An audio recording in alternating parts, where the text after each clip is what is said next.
The man known to history as Edward II was born on the 25th of April 1284 at Carnarvon Castle in northwestern Wales. Edward was born on the feast day of St. Mark the Evangelist, and at birth was given the title Lord Edward of Carnarvon. He was the fourth son of his father, King Edward I, after whom he was named, who himself was named after his father, King Henry's favourite saint, Edward the Confessor. Edward's Spanish mother, Queen Eleanor of Castile, was 42 when she gave birth to Edward, her youngest child. She was born in 1241, the daughter of King Fernando III of Castile and Leon, who was later canonized as San Fernando. Despite the great celebrations on his arrival, Edward was not born an heir, as his elder brother Alfonso was alive when Edward was born. However, Alfonso unfortunately came to an untimely end on the 19th of August 1284 at the age of 10, when Edward was only 4 months old, making Edward heir to the throne of England, although he would not be made Prince of Wales and Earl of Chester until the 7th of February 1301, and he received the Duchy of Aquitaine from his father on the 7th of April 1306, just 6 weeks before he was knighted at Westminster Abbey. 2 other sons of King Edward I and Queen Eleanor, John and Henry, had died at the ages of 5 and 6 in 1271 and 1274 respectively, making the only remaining son precious indeed. But Lord Edward was a hardy child who only suffered from one reported illness during his childhood, which was a tertian fever, shortly after he turned 10 years of age. King Edward I and Queen Eleanor also had 10 daughters, only 5 of whom survived to adulthood. Lord Edward was born in Wales a year after his father had conquered the region, and he would leave Wales at just a few months old and would not return until shortly before his 17th birthday in April 1301. Furthermore, at the time of his birth, Lord Edward was proclaimed a great portent or omen of a great or significant happening. Some said that the end of the world was near and that Edward would be a latter-day King Arthur, leading England to great glory. The first great loss that Edward II experienced was at the age of 6, with the death of his mother Eleanor on the 28th of November 1290. It was said that King Edward I grieved greatly for his queen, building the Eleanor crosses in her memory, which were crosses built at the 12 places that the Queen's funeral procession had stopped on the way to Westminster, and it was on Queen Eleanor's death that 6-year-old Edward inherited the title Count of Ponthieu from her. 7 months later, Edward would also lose his paternal grandmother, Eleanor of Provence, widow of Henry III, and it could be said that the lack of a guiding maternal figure in Edward's young life may have affected him emotionally in later life. But Edward was not completely without female care, as he was looked after by a wet nurse as a baby called Mary or Mariotta Monsell, who would later be replaced by Alice de Legrave when Mary became ill. Young Edward would not have had much contact in his early years with his natural mother Eleanor, as she would be away in the Duchy of Aquitaine with Edward's father for much of his infancy, and so Edward was cared for as a baby by employees of the king under the direction of a clerk named Giles of Oudenarde, and later, as he grew, he would be educated by Dominican friars and his tutor, Sir Guy Fawkes. During his early years, Edward would spend the winters at Langley, near St Albans, and during the summer he would tour around the south of England and the Midlands with his entourage in tow, and the meals and horse care his party needed would often put a burden on the local townsfolk due to the party's numbers.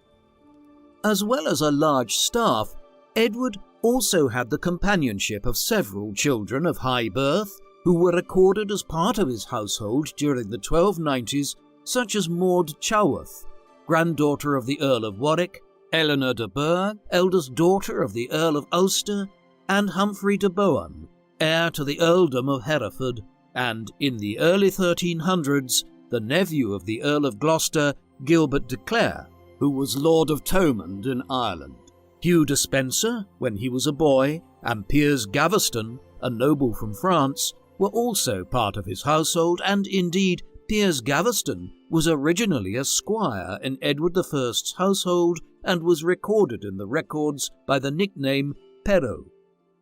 Physically, Edward II was a striking figure. He was kingly, tall and handsome, lacking his father's lisp or his grandfather Henry III's drooping eye. He was elegant and strong, and his fair curly hair fell almost to his shoulders and was parted in the middle. He also wore a moustache and a beard, and when he came to the throne, he was seen at first as a breath of fresh air. After the long 35-year reign of his father, he was athletic, a good horseman like his father, and popular at first. But public opinion was soon to change when knowledge of his strange pastimes became known. Edward would swim, row, and dig ditches, gamble, and even thatch roofs. He was also not fond of warfare, and he did not like to hold tournaments. Some thought his unkingly behaviour indicated that this man was not suited or indeed happy with his lot as King of England and would not live up to his father's reputation. The chronicler Ranulph Higden claimed that Edward preferred the company of jesters, carriage drivers, diggers and sailors to the company of knights, and indeed there are records of dinner guests of Edward's that include sailors, barge masters and carpenters.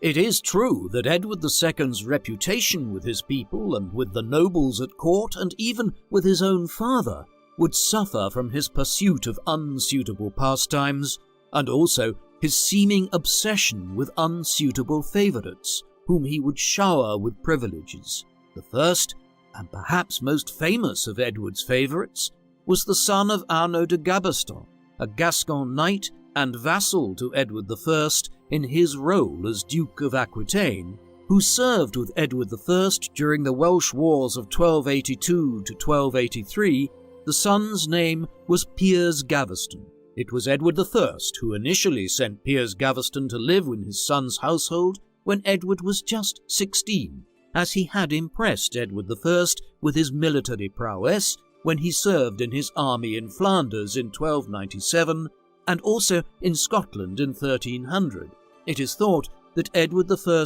placed Gaveston in his son's household to act as a role model, as he was an excellent jouster, brilliant soldier, and was very courageous, and according to the chronicler Geoffrey Baker, he was agile in body and also graceful, refined, and well-versed in military matters.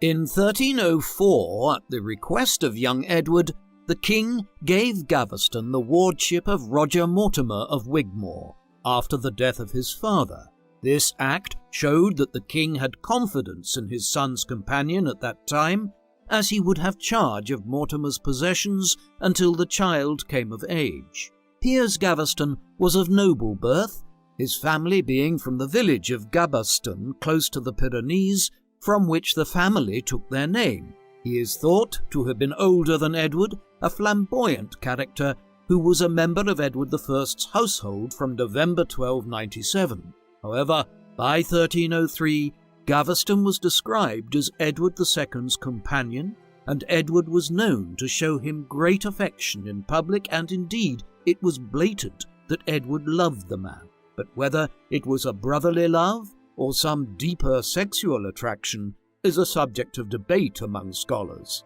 One school of thought suggests that despite the great love Edward II had for Piers Gaveston, it was not necessarily a romantic love as we know it today, as the bonds of love and brotherhood between men were common during this time, and indeed at the time Edward referred to Gaveston as our dear and faithful brother. and one chronicle calls him a great earl whom the king had adopted as a brother, and the French historian Pierre Chaplet suggested that the relationship might have been one of adoptive brotherhood, in which each participant pledges support to the other as if they were brothers.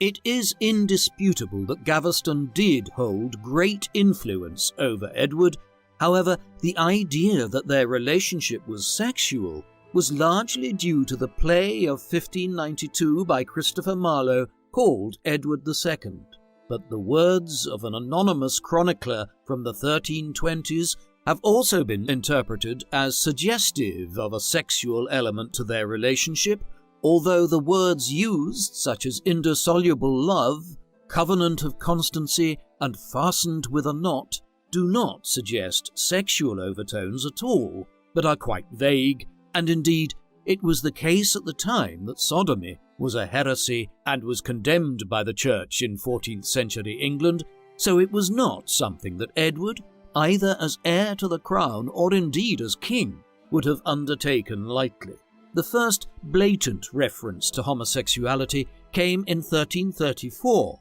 when the Bishop of Winchester, Adam Orleton, was accused of saying that Edward was a sodomite, but he later defended himself by saying that he had in fact been referring to Hugh Despenser the Younger, and not the late king himself. It has also been suggested that the comments were in large part politically motivated. After this, in the 1390s, the Moe Chronicle noted that Edward gave himself, quote, too much to the vice of sodomy, but it has been suggested that such allegations may have been influenced by Orleton's original comment, which was later retracted. In fact, both Gaveston and Edward II had sexual relationships with their wives and fathered children with them, and Edward also fathered an illegitimate son, Adam, at some time between 1305 and 1310, when he was in his 20s, and was also said to have had an affair with his niece, Eleanor de Clare. Furthermore, historians such as Seymour Phillips and Michael Prestwich make the point that the public nature of the English royal court would have made keeping a homosexual affair secret almost impossible. It is also the case that the church at the time, as well as Edward's father and father-in-law, made no known critical comments about Edward's sex life. Although the exact nature of the relationship between Edward and Piers Gaveston is uncertain, it is known that the favouritism shown to Gaveston caused widespread resentment and jealousy throughout the kingdom, not least because of the arrogance that Gaveston was said to have shown, and this fact was not lost on the king, who perhaps felt that the actions of his young heir would only serve to anger his nobles. In 1259, King Henry III and Louis IX had signed the Treaty of Paris, which stated that lands in France owned by the English, such as Gascony, were held by the English kings as a vassal to France, and that the English kings had to pay homage to each new French king as their feudal overlord for holding these lands. Whenever a new king of either country was crowned, the English kings found this practice demeaning, and the French kings resented the English kings holding so much land in France. As part of the Treaty of Paris, failure to pay homage to the King of France in a timely manner would lead to the confiscation of the held lands, and indeed, Philip IV did seize Gascony from Edward I in 1294, when Edward refused to travel to Paris to discuss an incident at the port of La Rochelle, and so, in August 1297, Edward I left England on a campaign against the French and Philip IV in Flanders to defend his territory in Gascony, which had been occupied by the French king's forces. Edward II, who was only 13 at the time, was left behind and made regent in the king's absence, but this was not an easy time for Edward to be regent, as during that same year William Wallace had defeated the English at Stirling Bridge, and there was also great disagreement between Edward I and the Earls of Norfolk and Hereford which made it an unsettled time in England. The outcome of the French campaign for Edward I was the peace treaty he signed with King Philip IV, which outlined an agreement whereby King Edward I, whose first wife Eleanor had died in 1290, would marry Philip's half-sister Margaret, whilst his son would marry Philip's daughter Isabella at some point in the future, as, at the time, she was just an infant. This agreement gave the English monarchy the key territory of Guyenne, as well as ensuring the return of Eleanor of Castile's lands in Ponthieu and Montreuil. But more importantly, it would ensure that a descendant of both kings would rule the Duchy of Gascony in the future and so prevent further conflict. Edward I's marriage to Margaret produced two stepbrothers for young Edward, Thomas of Brotherton and Edmund of Woodstock in 1300 and 1301, and the relationship between the extended step-family and Edward was seemingly cordial, as when he was later crowned king, Edward would provide his two stepbrothers with both income and titles. In 1300, when Edward I returned to Scotland as part of his ongoing campaign, he took young Edward along, making him commander of the rear guard at the siege of Carlaverock, and on the 7th of February 1301, the king made Edward Prince of Wales and Earl of Chester, granting him extensive lands across North Wales in an attempt not only to give Edward his own income, but also to help pacify the region. Edward also joined the king on the campaign of 1301 in Scotland, which saw him capture Turnberry Castle, and in 1303 he used his own siege engine to besiege Brechin Castle, and in the spring of 1304 he took part in peace negotiations on behalf of his father with the Scottish rebels, but when no agreement was found, he joined his father once more for the siege of Stirling Castle.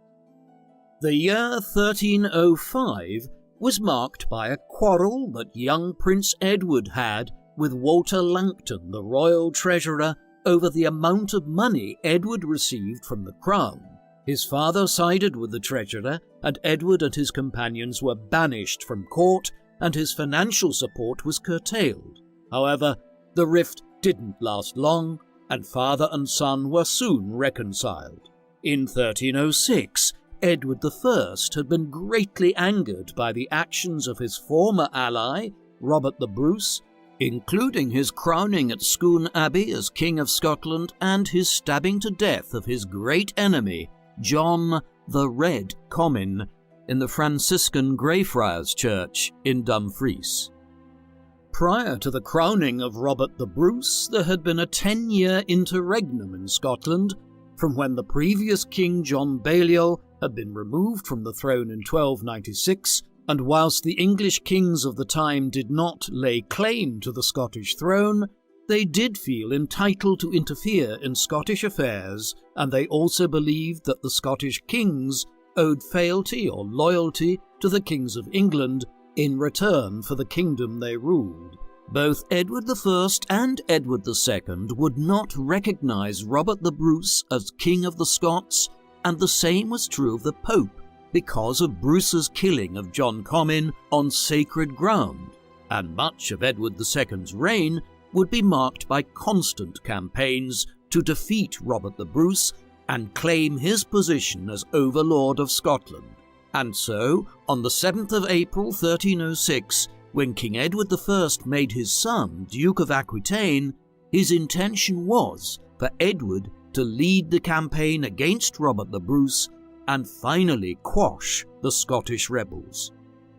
Edward II was knighted by his father on the 22nd of May 1306 in Westminster Palace, and he then, in turn, knighted 300 other young men in Westminster Abbey. This ceremony became known as the Feast of the Swans, since Edward had a pair of golden swans brought before the gathering, and after the meal Edward would also swear an oath at this gathering that he would not sleep 2 nights in one place until the Scots had been defeated. Listening to Edward's promise were Piers Gaveston and Hugh Despenser, the Earls of Surrey and Arundel, and also there was Roger Mortimer, who was to play a great part in Edward II's downfall 20 years later. During this time, Edward's extravagant gestures towards Gaveston continued. One example would be the incident recorded by Walter of Guisborough, who recounts that in 1307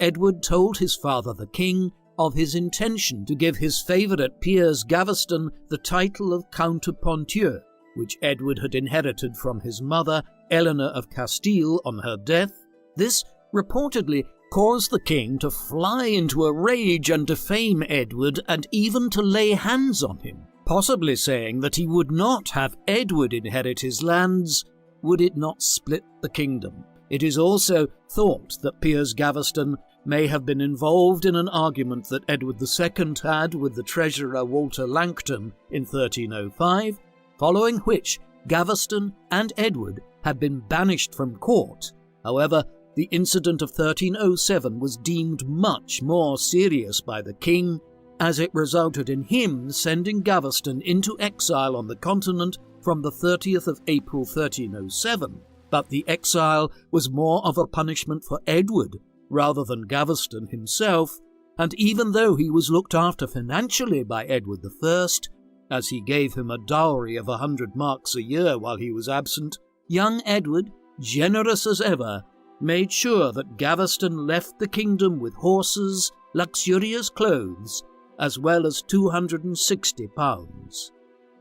The Scala Chronica states that the reason for Gaveston's banishment in 1307 was that he was, quote, accused before the king of diverse crimes and vices which rendered him unfit company for the king's son. But it is likely that the real reason he was seen as unfit company was because of Edward's love and favouritism towards him, which the king felt might cause resentment amongst the nobles when Edward became king himself. Indeed, while his father lay dying in Burr-by-Sands, it was recorded by one chronicler that he gathered his nobles around him and instructed them to take care of young Edward, but also to prevent the return from exile of Gaveston. These nobles included Henry de Lacy, the Earl of Lincoln, Guy de Beauchamp, the Earl of Warwick, and Aymer de Valence, who would later become the Earl of Pembroke.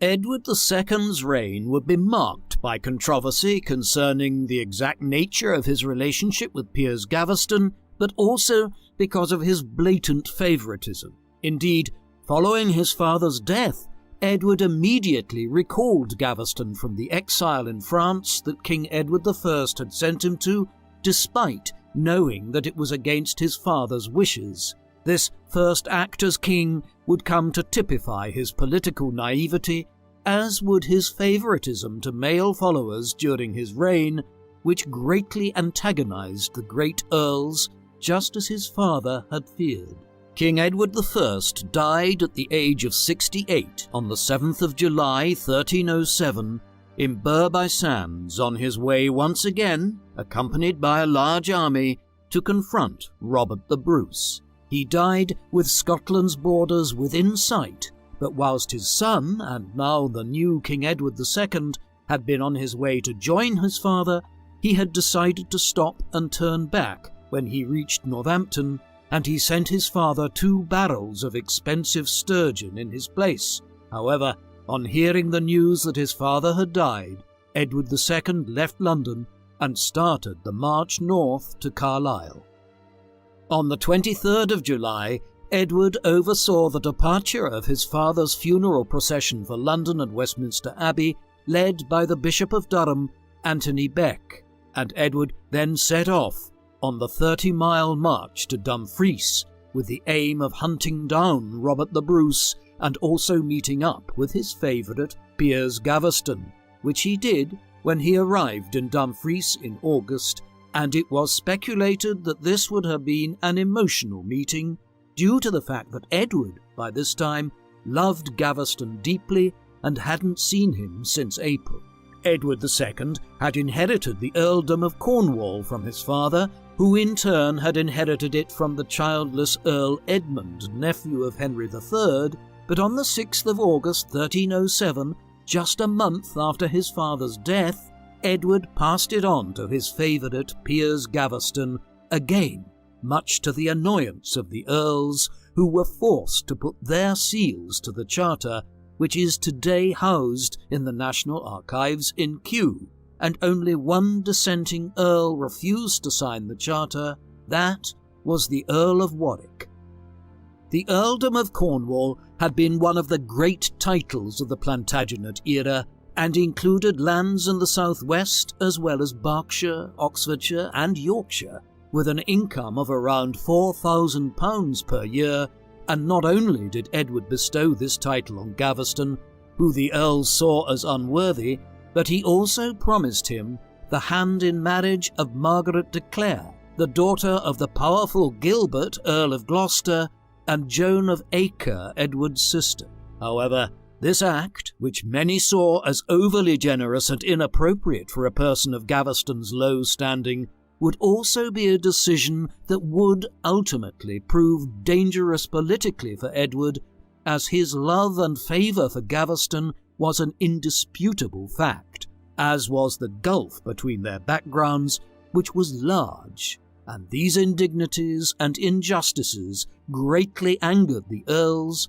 but it was also frowned upon by Edward I's second wife, Margaret of France, who had hopes that the title would have gone to one of her sons and Edward's half-brothers, Thomas of Brotherton or Edmund of Woodstock. Whilst still in Dumfries in 1307, after the death of Edward I, the Scottish lords loyal to Edward II paid homage to him, and then, on the 12th of August, Edward started the march north to pursue Robert the Bruce, accompanied by Gaveston, but after passing through Sanquhar to reach Cumnock in the southern territories of Scotland, it seemed that nothing of any value was being achieved, and so they marched south again to Carlisle, and then on to Knaresborough Castle in Yorkshire, which was now owned by Gaveston.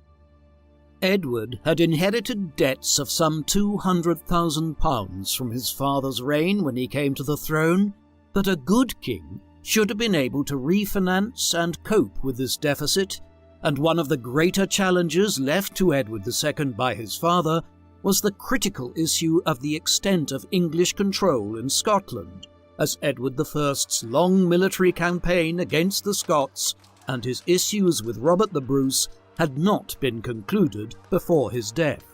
Whilst some chroniclers at the time claimed that the new king abandoned the campaign in Scotland in 1307, as he was eager to return south to marry his young fiancée Isabella, it was probably more likely that he wanted to return to take over the running of his father's government and make the necessary arrangements both for his wedding in France and, more importantly, his own coronation. And so it was that Edward II abandoned the war in Scotland in August 1307 and marched south, firstly to Yorkshire, and then on to Nottingham in September, and then to Northampton in October, where he would hold his first parliament in order to make the necessary arrangements for his father's funeral and for his coronation and wedding to Isabella of France, which took place in January 1308 in Boulogne. Edward II was betrothed 4 times during his childhood. The first time was to Margaret, the Maid of Norway, his cousin and daughter of Eric II of Norway and granddaughter of Alexander III of Scotland, who, on Alexander's death in 1286, became Queen of Scotland, but a marriage between her and Edward II would never happen, as in September 1290 she died at the age of only 7. His second betrothal was in 1291, when Edward was 7, and was to Blanche, a half-sister of Philip IV of France, but following the war that ensued between Edward I and Philip IV, the engagement was called off, and Edward was then betrothed to Philippa, daughter of the Count of Flanders, who was Edward I's ally, But this betrothal was ended when, in 1297, Edward I and Philip IV made peace. However, it was the betrothal that took place in 1299 to Isabella, daughter of Philip IV, which was the one that ended in marriage for Edward II. The funeral of Edward I took place at Westminster Abbey on the 27th of October 1307, where he was buried close to both his first wife, Eleanor of Castile, and his father, Henry III, in the chapel of Edward the Confessor. Following his father's funeral, Edward published an edict which stated that Gaveston should henceforth be addressed only by his title as Earl of Cornwall, which was intended to force the nobility to accept him as their equal and show him due respect. He also wanted Gaveston to be part of his royal family, so he made sure that the promise of marriage for Piers Gaveston to Edward's niece, Margaret de Clare, was kept. And so, in November 1307, only 5 days after Edward I's funeral, Piers Gaveston married Margaret de Clare, Edward II's niece, daughter of Gilbert, Earl of Gloucester and Joan of Acre, Edward's own sister. His niece, Margaret, was only 13 at that time, and Gaveston was in his mid-20s. Gaveston held a jousting tournament in honour of his new bride, at which his knights defeated the Earls of Hereford, Surrey and Arundel, increasing their feelings of hostility towards him, as they felt he was both arrogant and low-born. They also hated the fact that he monopolised Edward II's attention, being constantly present at court when Edward saw his barons, earls, and other nobles. Edward II, King of England, ascended to the throne of England at his coronation on the 20th of July 1307 at Carlisle Castle. He was named King of England and Lord of Ireland, adding another 2 titles to the 4 he already held, and luckily for Edward, opposition to the royals was minimal at this time, as the Earl of Norfolk and the Earl of Hereford, who had caused Edward I some trouble, had recently died, and Thomas, Earl of Lancaster, and Gilbert, Earl of Gloucester, were his cousin and nephew respectively. As well as this, Walter Langton, the royal treasurer and Gaveston's enemy, who had clashed with Edward II in 1305, was fired, his lands were taken, and he was imprisoned. However, Archbishop Winchelsea of Canterbury, who had been exiled by his father, was restored to the bishopric by the Pope at Edward's request. This action would prove to be one of Edward's many mistakes as king, as Winchelsea would become one of Edward's fiercest enemies. Then, on the 26th of December 1307, Edward appointed Gaveston as Custo Regni, or Keeper of the Realm, while he travelled to France to marry his bride Isabella, giving the nobles even more reason to dislike Gaveston, as such a prominent role would normally be carried out by a high court official, a member of the royal family, or an archbishop, and so Edward's actions gave Gaveston power over the realm, confirmed by a great seal.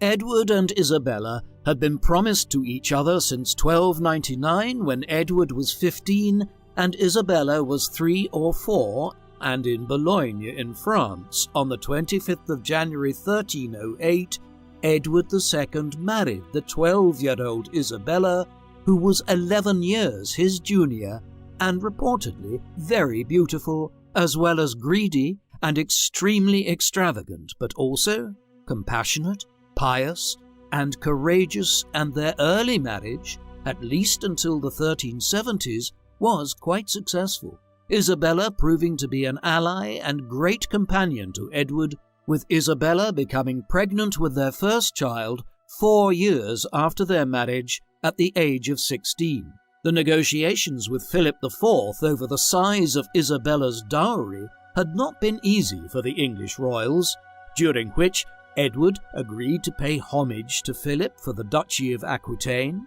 and to finish the implementation of the 1303 Treaty of Paris. In return, Philip gave Isabella wedding gifts worth over 21,000 livres, and reputedly a fragment of the true cross, and Edward gave his bride a psalter, an illuminated manuscript containing the Book of Psalms.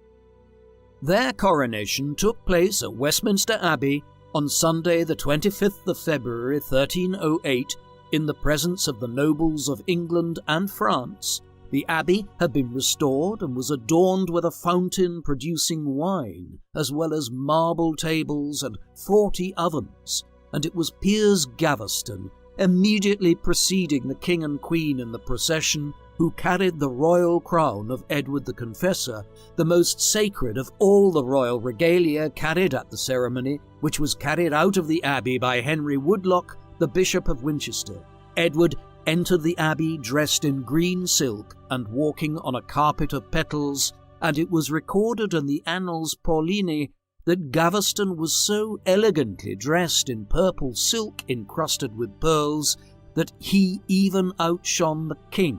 Furthermore, Gaveston also led the procession out of the abbey, carrying the royal sword of Edward the Confessor, Curtana, which had been carried into the abbey by the Earl of Lancaster. In addition, the banqueting hall walls were adorned with Edward and Gaveston's arms rather than Edward and Isabella's, and Gaveston took pride of place next to Edward II and was the subject of his rapt attention. All this was seen as rather insulting to the young Queen Isabella, and only served to anger the English nobles further, as well as the French king. Indeed, Isabella wrote to her father that Edward was an entire stranger to my bed, and suggested that Gaveston was the cause of this. However, it should be remembered that marriages to young brides at this time were marriages in name only until the girl was of childbearing age, so Edward's inattention to Isabella can be understood in this context, as she was only 12 at that time and considered young even by the standards of the period, and so for their first years together Edward would probably have employed the sexual services of a mistress. Whilst the marriage of Edward II and Isabella did not get off to the best of starts, there is evidence from their letters to suggest that there developed a real affection between them, Edward calling Isabella "my dear heart," and Isabella referring to Edward II as "my very sweetheart." And indeed, their marriage produced 4 children. Their first son was the future King Edward III, born in 1312. Their second son, John of Eltham, was born in 1316. Their first daughter, Eleanor of Woodstock, was born in 1318, and Joan was born in 1321, and Edward's illegitimate son Adam was probably born in about 1307, before Isabella and Edward were married. The early days of their marriage, however, were not an easy time for Edward, as the favouritism that he showed to Piers Gaveston led the country to the brink of civil war. Indeed, the position of the nobles was also held by Philip IV of France, who saw his daughter's treatment by Edward as caused by Gaveston,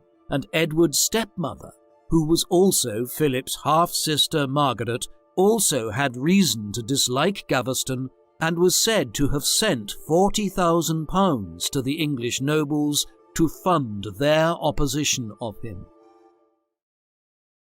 Although Gaveston's return from exile in 1307 had initially been accepted by the earls, opposition was beginning to grow once more, not least because of the influence he held over Edward. As one chronicler put it, 2 kings reigning in one kingdom, the one in name and the other in deed. And he also provoked anger concerning his prominent role at Edward's coronation, and perhaps as a result of this animosity, he was accused both of stealing royal funds as well as Isabella's wedding gifts. Indeed, at the Parliament of February 1308, the earls refused to discuss government reform with Edward until the matter of Gaveston had been resolved, and the heated discussion was only cooled with the intervention of the Earl of Lincoln, Henry de Lacy, who asked the other earls to back down, and it was only Hugh Despenser the elder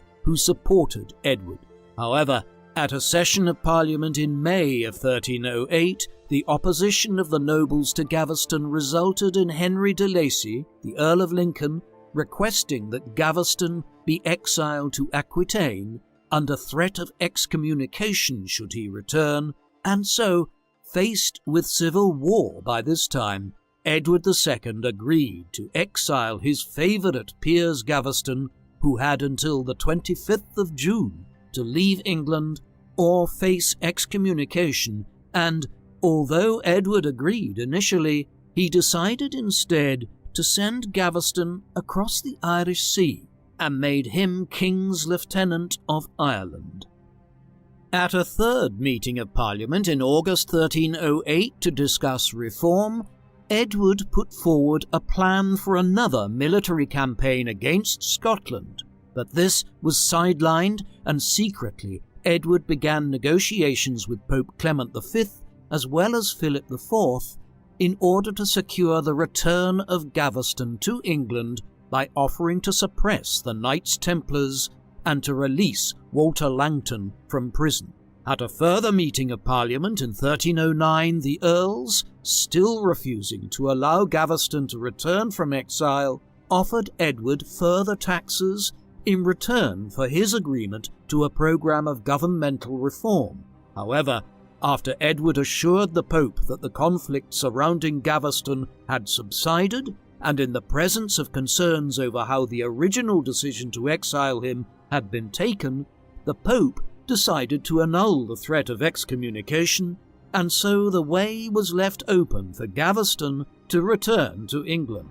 Gaveston did, in fact, arrive back in England in June of 1309, and at the next Parliament, in August, Edward made concessions to the earls who had opposed Gaveston by limiting the powers of the royal steward and the marshal of the royal household, as well as agreeing to limit the Crown's powers of purveyance, which was the forced selling of provisions for the army at low prices. He also agreed to cancel recently enacted customs legislation. In return, Parliament agreed that Edward should receive more taxes to fund his campaigns in Scotland. It seemed at this point that a compromise might have been reached. However, on his return, Gaveston continued to anger the earls with his arrogant and haughty manner, even seemingly provoking them by giving them insulting nicknames such as the Black Dog of Arden for the Earl of Warwick, Joseph the Jew for the Earl of Pembroke, Churl for the Earl of Lancaster, Whoreson for the Earl of Gloucester, and Burst Belly for the Earl of Lincoln. In fact, Warwick was recorded as saying, quote, "If he calls me a dog, be sure that I will bite him so soon as I shall perceive my opportunity." The unrest culminated in the earls coming to the Parliament of February 1310, armed and demanding that Edward put right the problems facing the realm at that time. These issues were that the hard-won lands his father had acquired in Scotland were now being lost again to Scotland, and that Edward was being misled by evil counsel and was wasting treasury money, and further, that he could not manage his own household, as his officials would take goods from the poor by the misuse of his powers of purveyance, and that he had brought shame on the country, which was now divided. It was then that Edward, faced with a possible revolt, was forced to agree in March 1310 to the formation of a group of 21 earls known as the Lords Ordainer to replace Gaveston as Edward's counsel and reform the governance of England as well as Edward's own household.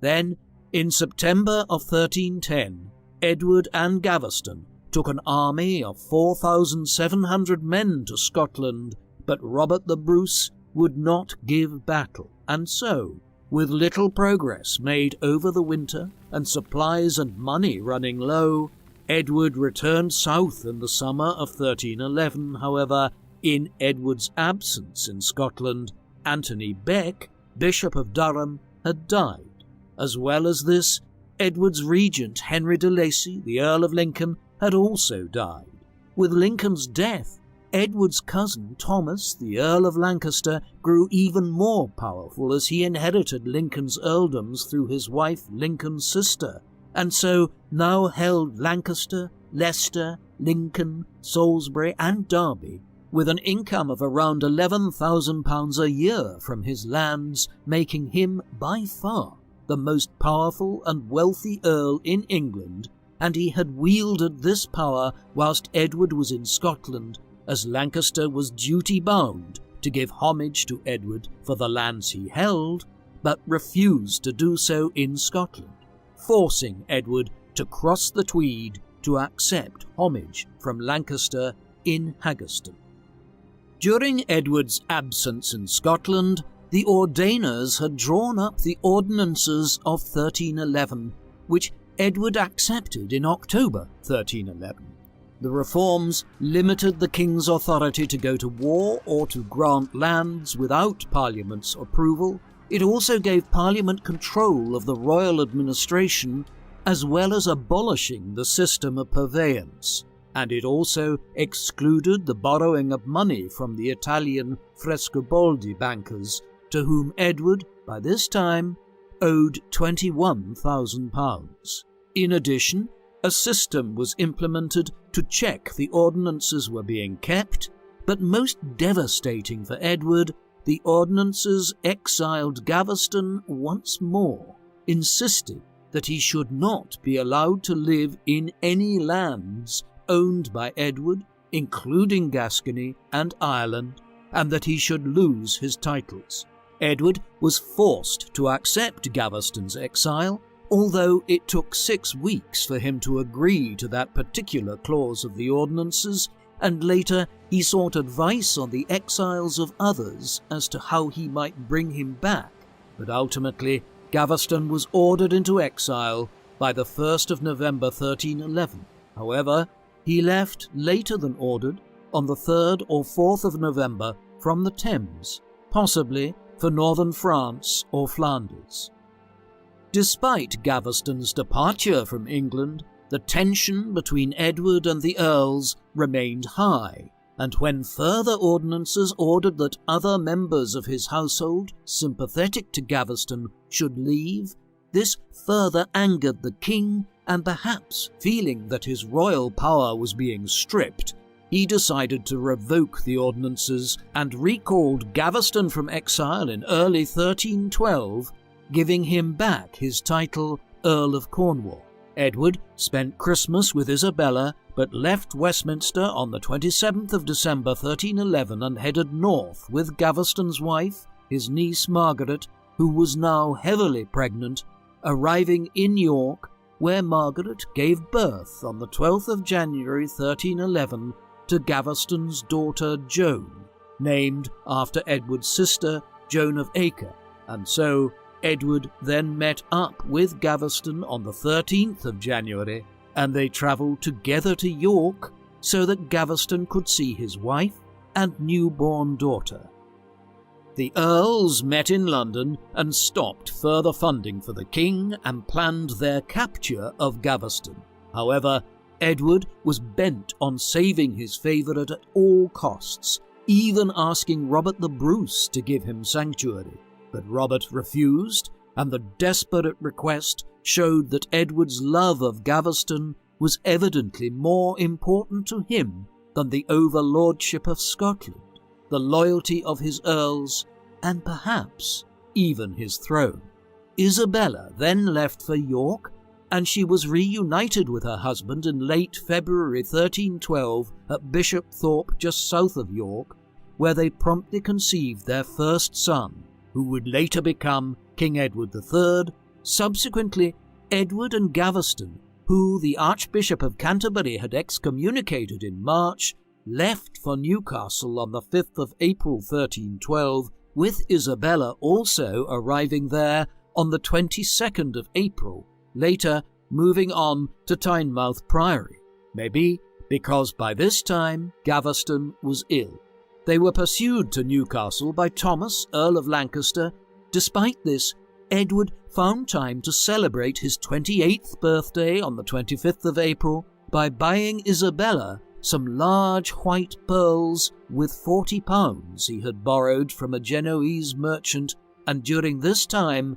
Edward also gave Gaveston custody of Scarborough Castle on order he should give it over to no one but the king himself should he have need of it, showing that Edward by this time was resigned to civil war, and he had also ordered his vassals in France, the Counts of Foix and Armagnac, and the Lord of Albret, along with 120 Gascon viscounts and barons, to come to his aid in England with armed men and horses.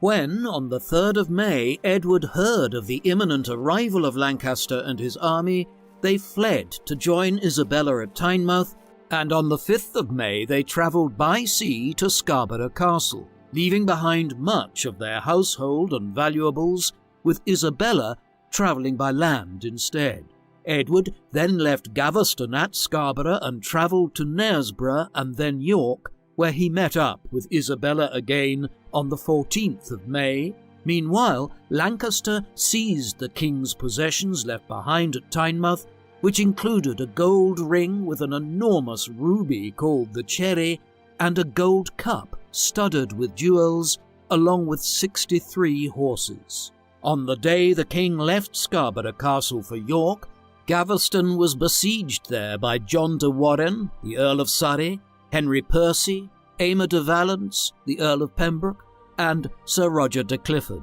and despite the king requesting them to desist, Gaveston surrendered to them on the 19th of May, on condition he be kept unharmed and under house arrest at his own castle in Wallingford, until he could account for his actions to Parliament on the 1st of August.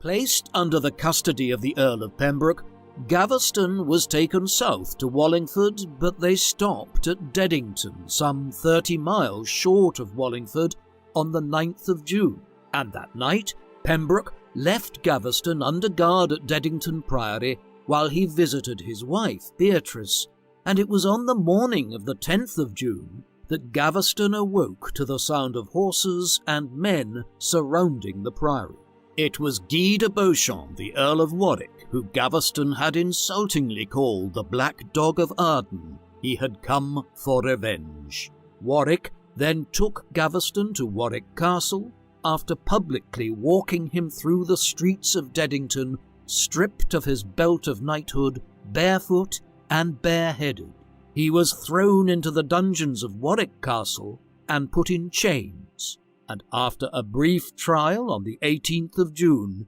he was found guilty of being a traitor by breaking the ordinances, and was run through and beheaded at Blacklow Hill the following day by the Welsh men-at-arms of the Earl of Lancaster.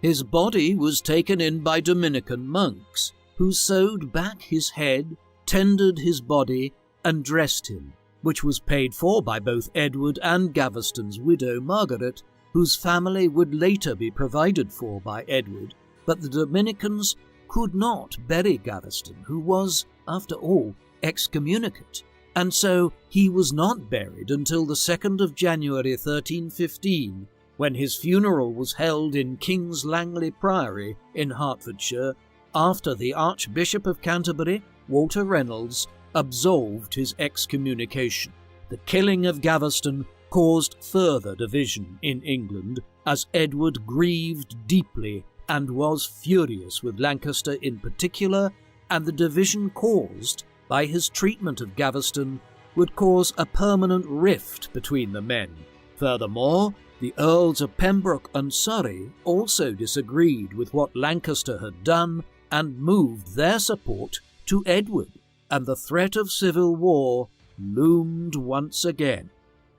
In December of 1312, the Earl of Pembroke brokered a peace treaty which would pardon the earls for their involvement in the killing of Gaveston, in return for their support for another campaign in Scotland, but an agreement was not reached straight away, and negotiations continued throughout 1313, and a step toward peace was attained when the treaty was finally formalised at a parliament in October of the same year. In June of 1313, Edward and Isabella travelled to Paris with Pembroke, Richmond and other loyalists, including Hugh Despenser the Elder and Henry Beaumont, to meet with Philip IV to discuss disagreements over the administration of Gascony. However, it was probably also on Edward's agenda to garner support from the French king in his disputes with the English earls. Their visit was an opportunity for Philip to demonstrate his great wealth and power to the English king, and so their tour included the knighting of Philip's son and 200 other men in an elegant and grand ceremony in Notre Dame, and there were also banquets held along the River Seine. As well as this, both men made a declaration that they would join a crusade to the Levant against the Muslims of Egypt, and they also agreed terms for settling their differences in Gascony. The success of the trip was only marred by a fire which broke out in Edward's quarters. On his return from his successful trip to France, Edward found his position in England strengthened both politically and financially, as the earls had agreed to the peace treaty by October 1313. As well as this, Parliament had agreed to the raising of taxes and loans of £25,000 from the Pope and £33,000 from Philip, as well as further loans organised by Edward's new Italian banker Antonio Pesagno. In addition, by this time, Edward had an heir, as Isabella had given birth on the 13th of November 1312 to a son, Edward, at Windsor. Baby Edward's arrival was a cause for celebration and a reason for the country to come together again. He was made Earl of Chester at the age of 12 days, and to mark his birth, Edward had raised his 12-year-old half-brother, Thomas of Brotherton, to the rank of Earl of Norfolk. However, some earls were still disgruntled about other loyalist supporters of the king and their influence over him, including Hugh Despenser the Elder, who had consistently remained loyal to Edward. As well as rumblings of disquiet at home, Edward still had Robert the Bruce to deal with, who had by now taken most of the castles in Scotland once held by Edward, and so he set out for the north with a 15,000 to 20,000 strong force, supported by Gloucester, Hereford and Pembroke, as well as Hugh Despenser and Roger Clifford. However, the Earls of Lancaster, Warwick, Arundel and Surrey were missing, and they sent the minimum forces they were legally obliged to, fearing that a victory in Scotland for Edward would mean that they would be at risk from his forces once they returned. By late May, Edward had reached Berwick, where he heard news that Stirling Castle was under siege from Robert the Bruce, and the English commander of Stirling sent word that unless Edward arrived with relief forces by the 24th of June, he would be forced to surrender. Meanwhile, Robert's forces were preparing for Edward's arrival, and on the 23rd of June 1314, the two sides met on the high ground of Bannockburn, surrounded by the marshy land bordering the burn. With Robert's Scottish forces of 500 cavalry and 6,000 infantry spearmen divided into 3 divisions or schiltrons under his command, alongside him were his brother Edward Bruce and his nephew, the Earl of Moray. On the first day of battle, Robert killed Sir Henry de Bohun with a blow of his battle-axe. Gloucester and Hereford quarrelled over who should lead the vanguard, and Gloucester was lucky to escape with his life, and so the English then withdrew for the night. On the following day, the 24th of June, Edward encountered Robert's troops unexpectedly at New Park, with his forces in marching formation instead of battle formation. as Sir Alexander Seton, a Scottish noble fighting on Edward's side, had defected and informed the Scottish army of Edward's position, and earlier that day Gloucester had argued fiercely with Edward as he felt the troops needed rest before continuing the attack, but Edward disagreed, and so to defend his honour, Gloucester led the first attack of the vanguard against the Scottish infantry, in which he was killed.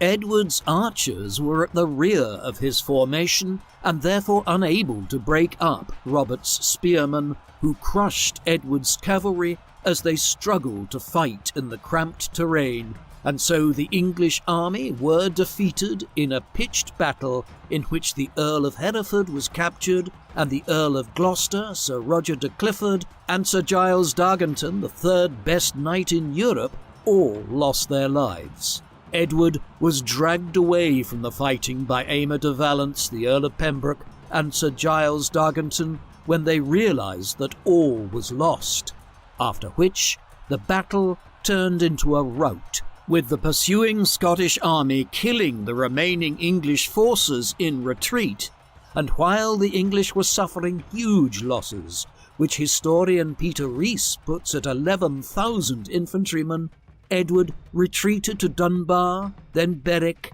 and finally York, during which time Stirling Castle finally fell. Pembroke, Edward's saviour at Bannockburn, and Hereford, released from captivity by the Scots, remained loyal to Edward, as did Henry Beaumont, Hugh Despenser the elder, and his son Hugh Despenser the younger. In fact, in the years following Gaveston's death, the Despensers helped fill the gap left by the removal of the king's favourite.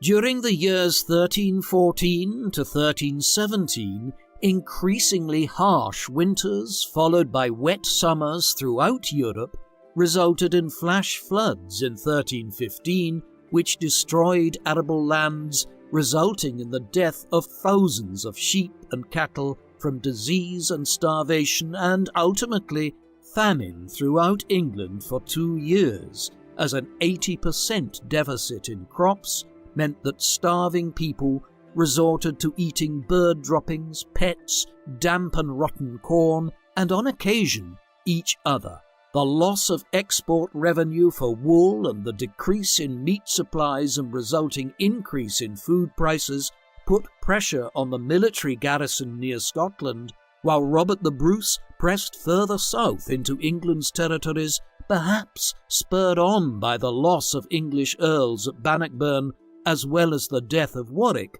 who died in August 1315, and although Edward undertook a military campaign in 1319 to stop the advance, it was unsuccessful, as the famine made it increasingly difficult to keep his garrison supplied with food. Furthermore, the requisitioning of food for the royal court throughout the famine years brought more discontentment with Edward's rule, as the famine and the Scottish failures were felt to be a punishment from God, and opposition also grew once more around Edward's treatment of his royal favourites.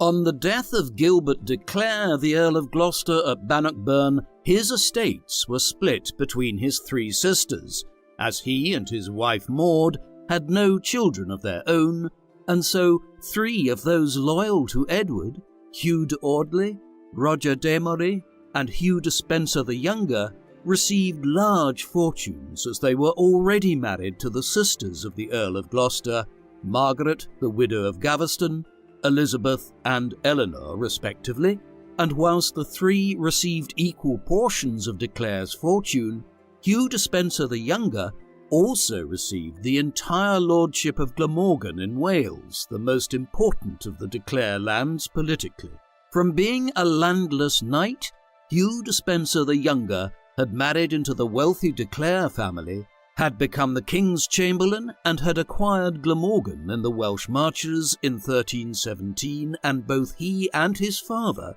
were loyal to Edward, but Hugh the younger would develop an ever-increasingly close relationship with Edward over the coming years, as he would rely on Hugh the Younger for advice, and he was also privy to all Edward's court business. In the words of one chronicler, Edward loved him dearly with all his heart and mind. But, despite acquiring so much land, Despenser the Younger decided to also impinge on the lands of neighbouring Welsh marcher lords, causing resentment from Roger Mortimer, the Earl of Hereford, his nephew Roger Mortimer of Wigmore, Hugh d'Amory, Hugh de Audley, and Roger d'Amory, who rose up in May 1321, along with Lancaster, and marched through the land, causing damage and destruction and seizing the Despenser lands in protest over the king's favouritism towards them, and although this rebellion was crushed,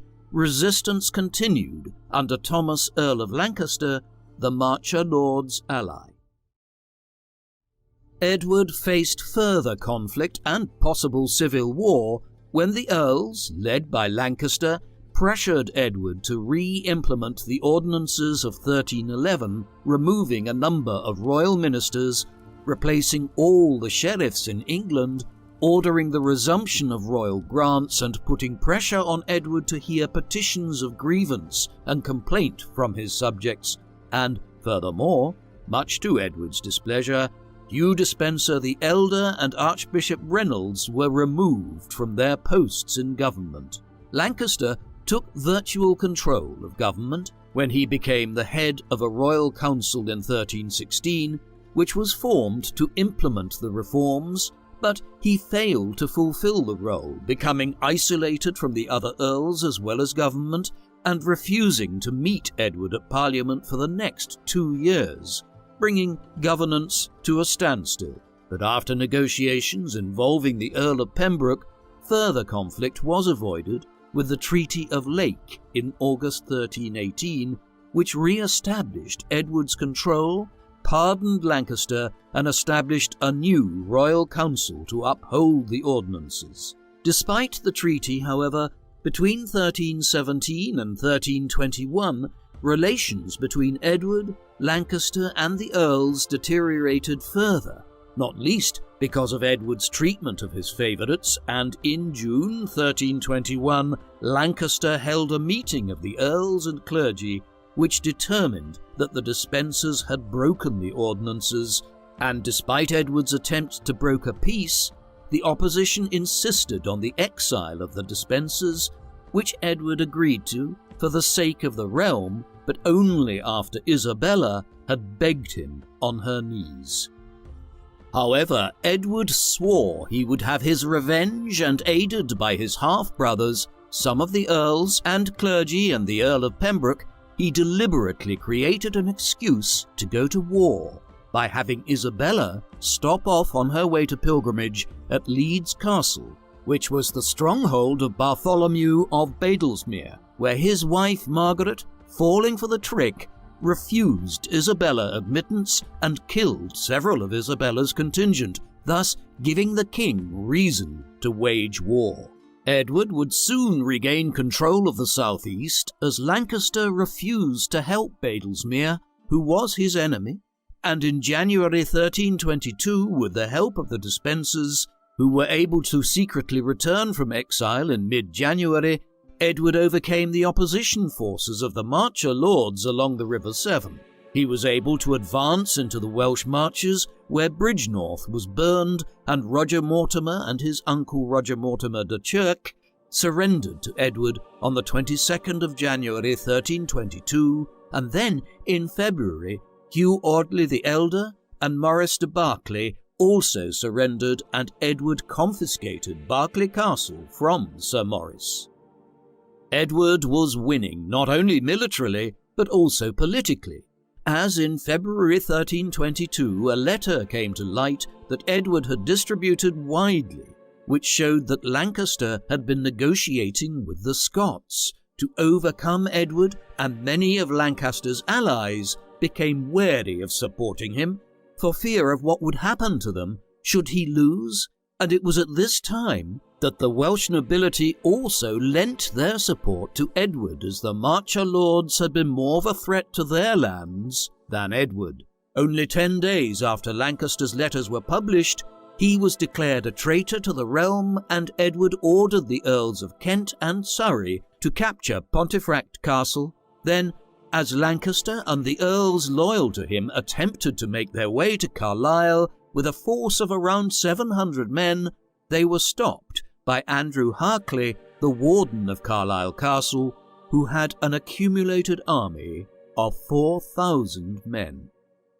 After the Battle of Burton Bridge in February 1322, Edward had crossed the River Trent and joined Harclay at Borough Bridge, where they engaged Lancaster and his forces at the Battle of Borough Bridge on the 16th of March, where Lancaster and the Lancastrian loyalists were defeated. After a trial at Pontefract, Lancaster was found guilty of treason and beheaded in March 1322, after which Edward repealed the ordinances through the Statute of York at a parliament held on the 2nd of May 1322, retaining only 6 clauses concerning the administration of the household and appointment of sheriffs, and agreeing taxes for a fresh campaign against Scotland, which took back royal power unequivocally, and so by now Edward was without a doubt back in charge.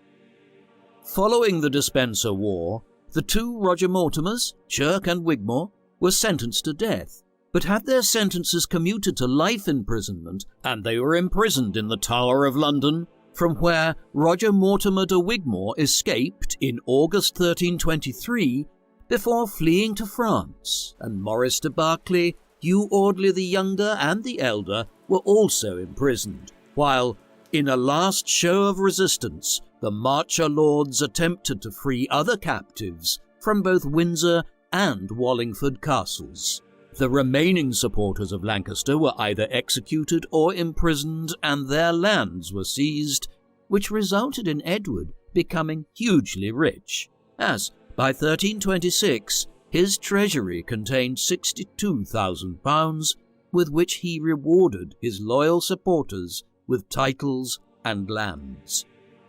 Andrew Harclay was given the earldom of Carlisle. The loyal Earls of Surrey and Pembroke were both given landholdings. The Earl of Arundel was given lands confiscated from Roger Mortimer of Chirk, as well as his title of Justice of Wales. The king's half-brother Edmund was given land and castles in the Midlands and Wales, and Edward's young son, John of Eltham, was given the Lancastrian castle of Tutbury at the age of only 6. As well as this, Hugh Despenser the Elder was given the earldom of Winchester, along with 5 separate grants of land, including Lancaster's territory of Denbigh in North Wales. Hugh Despenser the Younger received all the lands of the earldom of Gloucester, but not the title, and he was also given extensive landholdings in Wales, which were added to substantially over the coming years, in effect making him Lord of South Wales, with an income of around £5,000 per year.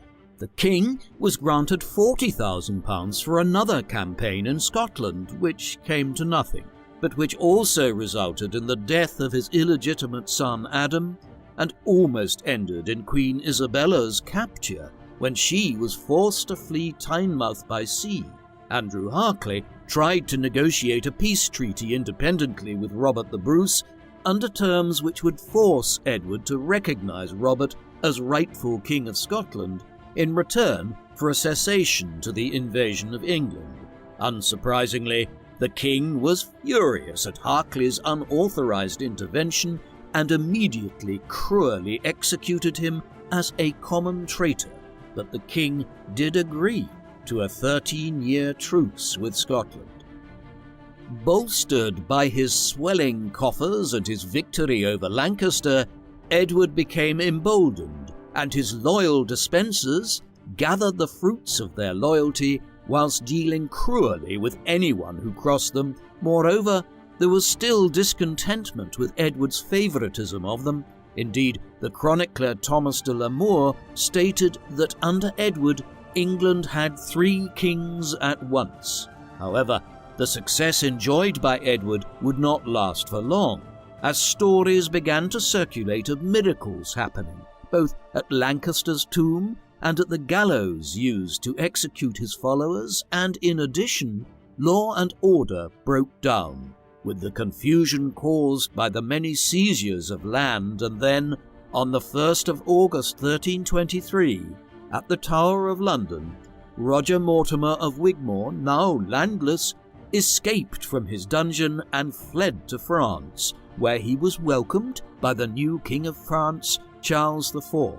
Edward's brother-in-law. The new King Charles IV was eager to assert his authority over England, and a disagreement over Edward's lands at Saint-Sardo in 1324 gave him the excuse he needed, and so he invaded Edward's territory of Gascony over a dispute concerning the killing of a French sergeant who intended to build a fortified town in a disputed region on the Gascon border, which Edward denied responsibility for, and sent the Earl of Pembroke to protest, but he died en route, and instead of compromising, Charles intensified his attack.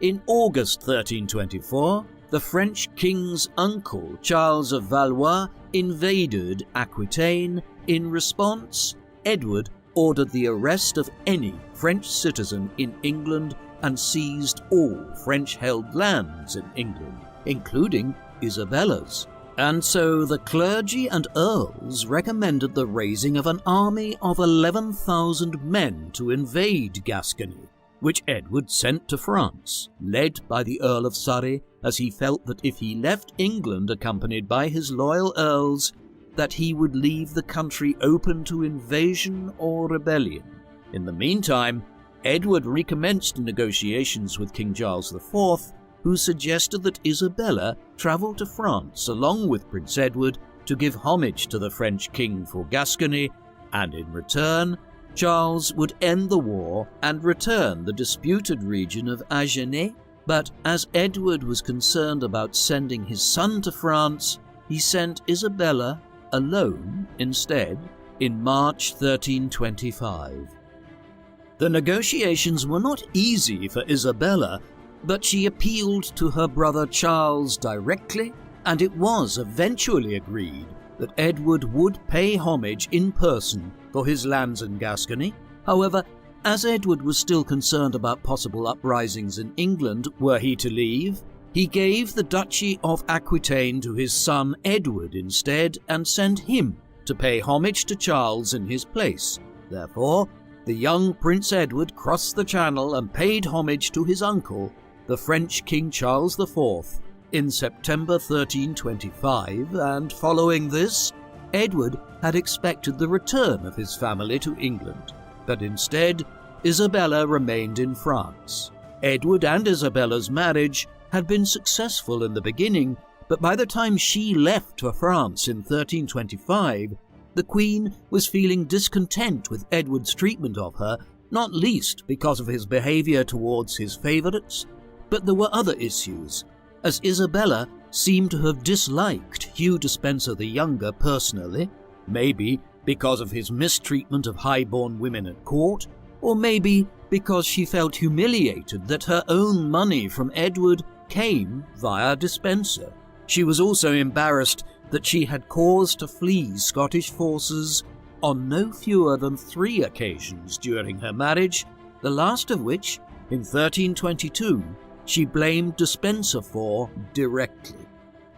In addition to this, Edward had also arranged terms with Robert the Bruce, which had disadvantaged the Beaumonts, who were landowners in Scotland and friends of Isabella. She was also unhappy about the seizure of her own lands in 1324 and the arrest of her entire household, and perhaps worst of all, Edward had taken away her children and given custody of them to the wife of Hugh Despenser the Younger, Eleanor de Clare, who was also employed to spy on Isabella's correspondence. Unsurprisingly, Isabella was, by this time, happy to leave England, and after her duties were completed negotiating on behalf of England, she spent the summer in France touring her brother's properties, and it would soon become apparent that Isabella would not be returning, and she wrote to Edward complaining about her treatment and Edward's favour of Despenser.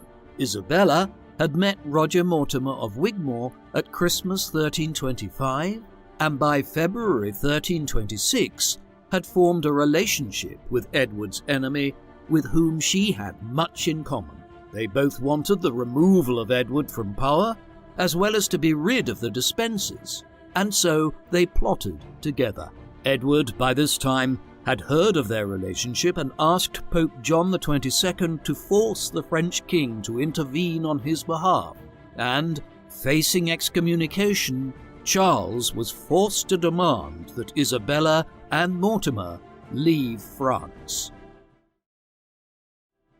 Isabella and Roger Mortimer attracted a following of Edward's opponents whilst in Paris, and sought safe haven with William the Count of Hainault, and whilst there, Mortimer proposed a marriage between Prince Edward and 12-year-old Philippa, the daughter of Count William, and so the marriage was agreed on the 27th of August, and in return for this prestigious alliance with the heir to the English throne and a sizable dowry for the bride, Count William provided 132 transport vessels and 8 warships to assist in Mortimer's invasion of England. In 1326, Isabella and Mortimer's invasion of England was launched, with a fleet comprised of 95 ships. Meanwhile, in England, Edward had been preparing for an attack either from France or from Mortimer, and in anticipation he prepared fleets at Portsmouth in the south and Orwell on the east coast near present-day Ipswich. As well as this, Edward also tried to rally the people to support him in the event of an invasion. However, his support was weak from the local peoples, and his nobles were either incompetent or disloyal, as when he ordered some 2,000 men to gather at Orwell, only 55 actually arrived. On the 24th of September 1326, Roger Mortimer, Isabella and Prince Edward, accompanied by Edward's half-brother Edmund of Woodstock, landed on the east coast at Orwell with a small force of 700, but were met with no resistance, and instead the enemies of Edward and the Despensers came to join them, including Edward's other half-brother Thomas of Brotherton and Henry of Lancaster, who had inherited the title from his brother Thomas of Lancaster.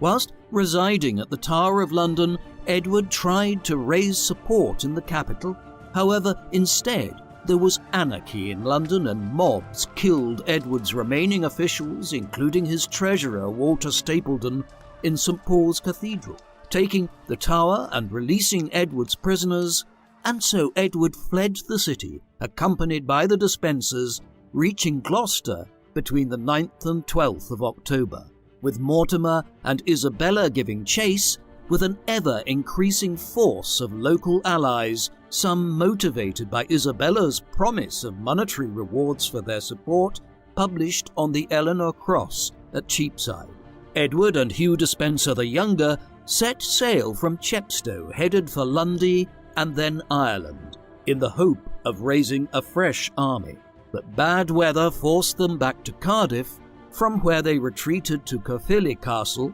and in Edward's absence it was now that his rule collapsed and Isabella's supporters took over the administration of the country, backed by the clergy. Meanwhile, Isabella's forces were surrounding Bristol, where Hugh Despenser the Elder had taken refuge. He promptly surrendered and was executed, whilst Edward and Hugh Despenser the Younger fled Caerphilly Castle on the 2nd of November, leaving valuables behind, including £13,000 in cash. However, they were betrayed and captured north of Caerphilly and escorted to Monmouth Castle, and then on to Henry Lancaster's castle at Kenilworth, whilst Edward's remaining supporters, besieged in Caerphilly Castle, finally surrendered in April 1327.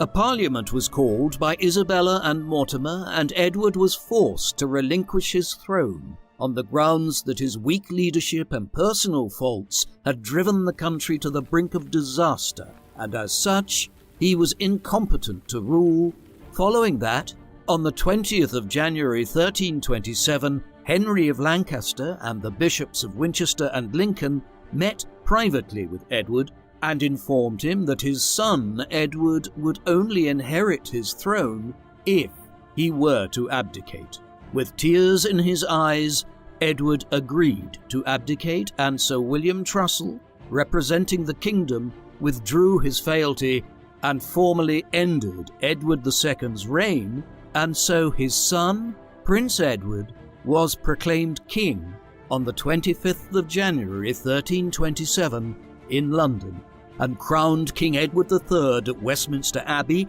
on the 1st of February at the age of 14. It was now time for Isabella and Mortimer to take revenge, and so Hugh Despenser the Younger was sent to trial, declared a traitor, and sentenced to death by disembowelment, castration, and quartering, and was executed on the 24th of November 1326, whilst Edward's former Chancellor, Robert Baldock, died in Fleet Prison, and the Earl of Arundel was beheaded. The victor's problem lay, however, on what was to be done with Edward of Carnarvon, as the old king would now be known, a remaining king, but a possible future threat, as those opposed to the new regime were making plans to free Edward, and so the old king was moved to Berkeley Castle in Gloucestershire, a more secure position, where Edward arrived on the 5th of April 1327.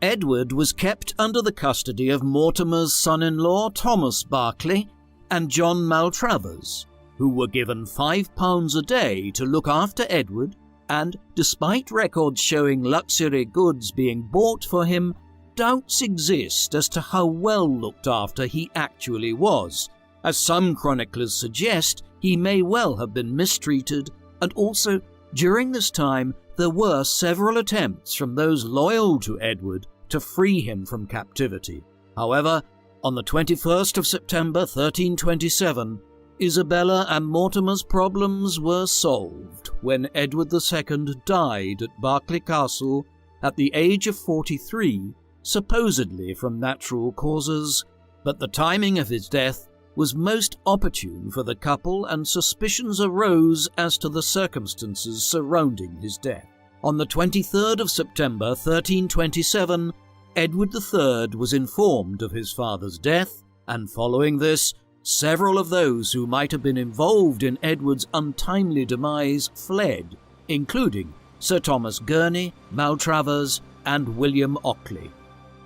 Isabella and Mortimer ruled as de facto rulers from 1327 to 1330, due to the age of Edward III, during which time they signed the Treaty of Northampton, making peace with the Scots. In addition, they both amassed and spent great wealth, both actions being highly unpopular with the people of England, and Mortimer also lost the favour of young Edward III, and in 1330 the young king staged a coup d'etat at Nottingham Castle, arresting Mortimer and later executing him in November 1330 for 14 counts of treason, including the murder of Edward II.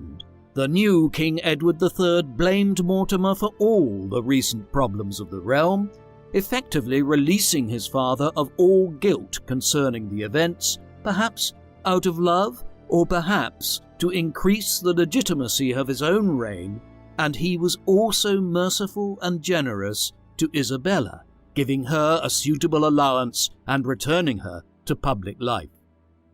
The body of Edward II was embalmed at Berkeley Castle and presented for viewing to the local leaders. It was then taken to Gloucester Abbey on the 21st of October 1327, where he was buried on the 20th of December by the high altar, using a temporary wooden effigy with a copper crown in the procession, perhaps because of deterioration of his body, which had been dead for 3 months by then. Edward III gave his father a prestigious funeral costing £350, with gilt lions standards painted in gold leaf and oak barriers to control the crowds. He was buried in the shirt, gloves and coif or cap used at his coronation, and his effigy was later replaced by an alabaster version which depicts him with a protruding lower lip, which is possibly a close likeness, holding a king's sceptre and orb, and wearing a strawberry-leafed crown.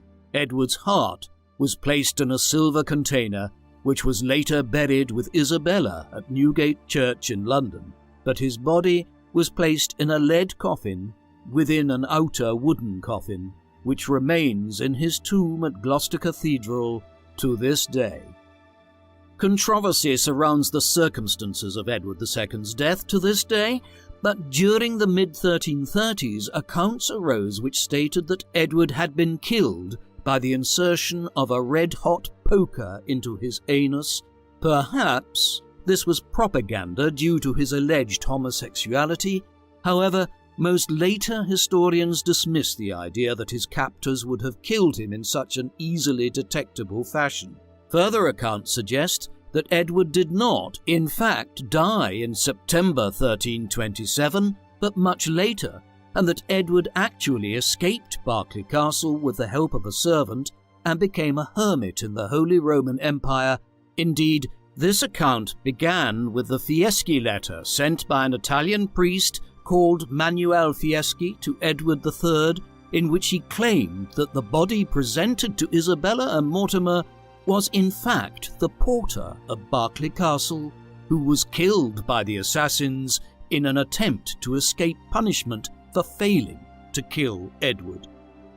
This story is also linked to the account of a meeting Edward III had with a man called William the Welshman in Antwerp in 1338, who claimed to be Edward II, and the story does receive some support from historians, some saying that Isabella would not have plotted to kill Edward, suggesting that it was in fact Isabella and Mortimer who released Edward and then faked his death, and so the idea that Edward may have actually survived does endure to this day.